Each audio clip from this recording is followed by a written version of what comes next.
तो लक्षद्वीप पर्यटन के लिए बहुत जरूरी है। सबसे कम क्राइम लक्षद्वीप में, सर्वाधिक प्रतिशत में मुस्लिम, 90% से ज्यादा मुस्लिम रहते हैं। कहां पे? लक्षद्वीप में। जिन्ना को पता चला बाद में कि यार मुस्लिम यहां भी थे तो हमारा हो गया पूर्वी पाकिस्तान, मुस्लिम यहां भी थे हमारा हो गया पश्चिमी पाकिस्तान, मुस्लिम यहां भी है हमारा हो जाएगा यहां पर। यहां पहुंचने से पहले सरदार पटेल ने नौसेना भेज दिया। नौसेना भेजने के बाद वहां भारत का झंडा लहरा दिया गया। वहां के लोगों को कहा गया आप इंडियन रहेंगे, सब खुशी खुशी एक्सेप्ट कर लिया। जिन्ना चिल्लाते रह गया, ठीक हुआ, नहीं तो उधरों से नौटंकी करता। समझ में आ गया कि नहीं आ गया?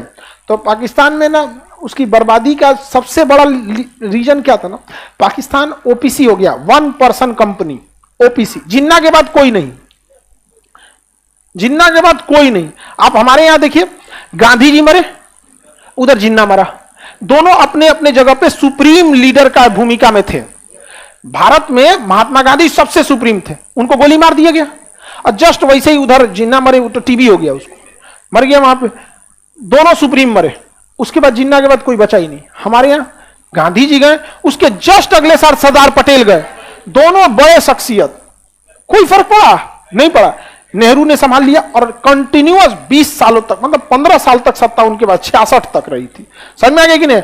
एक कंटिन्यूअस, आप समझिए कि 15-16 साल तक एक ही व्यक्ति के पास रही। ये भारत की स्टेबिलिटी में बहुत बड़ा काम किया। उसके बाद अचानक उनकी मृत्यु हुई। लाल बहादुर शास्त्री है, उनकी भी मृत्यु हो गई 2 साल में। इंदिरा गांधी संभाली, नहीं समझ में आएगा। आज भारत में ऐसे मनमोहन सिंह के बाद मोदी जी संभाले, मोदी जी के बाद भी लोग देश संभालेंगे और बेहतर ढंग से संभाला जाएगा। समझ में आ गया कि नहीं? इंदिरा गांधी के समय लगता था कि ऐसा कोई संभाल पाएगा कि नहीं। मनमोहन सिंह आए, अर्थव्यवस्था मर रही थी, संभाले कि नहीं संभाले? पूरी दुनिया देख रही थी, बर्बाद हो गए थे, लेकिन संभाल लिया गया। मोदी जी आए, जैसे विदेश नीति बहुत बेहतरीन हो गई, डिफेंस नीति, हम महंगाई थोड़ा और कंट्रोल किया जा सकता था, इन्फ्लेशन को जितना इन्होंने बाकी चीजों को कंट्रोल किया, ठीक है, और आगे जाके सुधरेगा। लेकिन पाकिस्तान में ऐसा नहीं था। जिन्ना मरा, कोई था ही नहीं, कोई नहीं था। तो पाकिस्तान पे कब्जा कर लिया 2 लोगों ने, एक वहां धर्म गुरुओं ने और एक सेना ने पूरी तरह से। अब वहां सबसे सुप्रीम चीज है सेना, उसके बाद धर्म गुरु है। धर्म गुरु लोगों को कभी भी बहुत बड़ा सुप्रीमेसी नहीं। समझ में आ गया कि नहीं आ गया?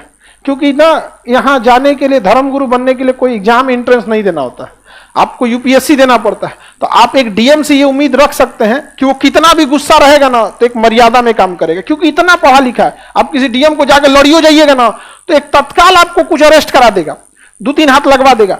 लेकिन कभी ऐसा ना करेगा ना कि आपको पूरी, मतलब कुछ कर देते हैं, लेकिन उसके अंदर एक एथिक्स क्यों जोड़ा गया, एथिक्स चैप्टर क्यों जोड़ा गया यूपीएससी में? इसी सब चीजों के लिए इतना ना रेगरस एग्जाम ले लेता है। अभी लड़के जो बीपीएससी में थे, इसमें कितने बीपीएससी वाले हैं?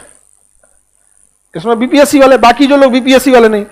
बीपीएससी एग्जाम स्टार्ट होने से पहले क्लास, सर मेंस कैसे लिखेंगे, निबंध कैसे लिखना है। अभी इतना बेहतरीन निबंध लिख रहा है कि दिल्ली में जब कॉपी में ले गए ना, वहां पे कॉपी चेक करने वाला पूरा एकदम हड़क गया। ये बिहार का भी लड़का ऐसा लिख सकता है?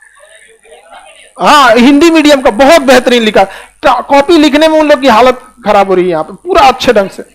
बाकी तो आप लोग भी, जिन लोग का ग्रेजुएशन होते जाएगा, तैयारी करते रहिएगा। तो चौपट हो गया पाकिस्तान, समझ में आ गया? जिन्ना के बाद कोई बचा नहीं, किसी को दिक्कत, 1 पर्सन कंपनी बन के रह गया था। हम लोग सब एक से एक हमारे यहां रहे लोग। हम लोग कभी धर्म को हावी होने दिए? कभी धर्म नहीं आने दिए। एक और भी रीजन था कि भारत में मेजॉरिटी में ना हिंदू थे। हालांकि भारत एक सेकुलर राष्ट्र शुरू से रहा है।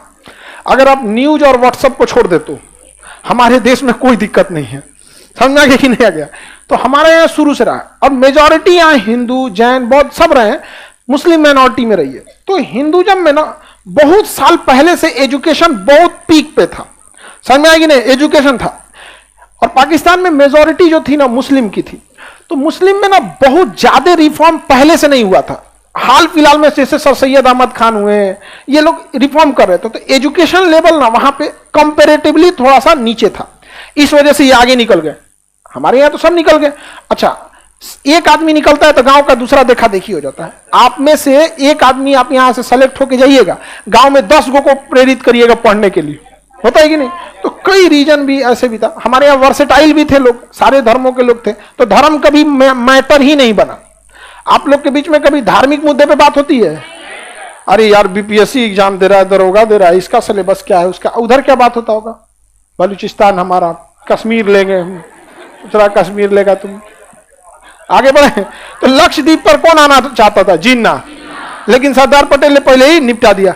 अब सोचिए सरदार पटेल नहीं रहते, नेहरू से तो बस का था नहीं है, समझ में आएगी नहीं। फिर वहां भी हो जाता, तीनों ओर से कोच देता हम लोग को, परेशान हो जाते। ऐसा भी परेशान कौन चीज हो जाते। यहाँ पनिया में परमाणु बम फोड़ते सुनामी आ जाता,